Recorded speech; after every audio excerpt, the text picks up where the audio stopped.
ప్రస్తుతం ఉన్న రోజుల్లో ఆడవారిపై జరిగే అఘాయిత్యాల వల్ల అమ్మాయిలకి జన్మనివ్వటానికే భయపడుతున్నారు.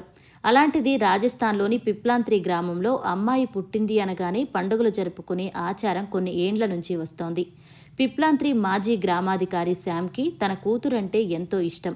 ఆమె చిన్న వయసులోనే మరణించడంతో తన కూతురిపైన ఉన్న అమితమైన ప్రేమ కారణంగా ఆ గ్రామంలో ఆడపిల్ల పుడితే 111 చెట్లు నాటటం మరియు వాళ్ళ భవిష్యత్తు కోసం 20,000 రూపాయల విరాళాలను సేకరించి 20 సంవత్సరాల పాటు ఎఫ్డి రూపంలో ఉంచుతారు.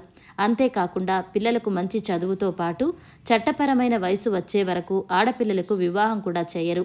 ఇలా చెట్లను నాటి పర్యావరణాన్ని సంరక్షించడమే కాకుండా ఆ ఆడపిల్లకు ఆశీర్వచనంగా ఉంటుందని నమ్ముతారు.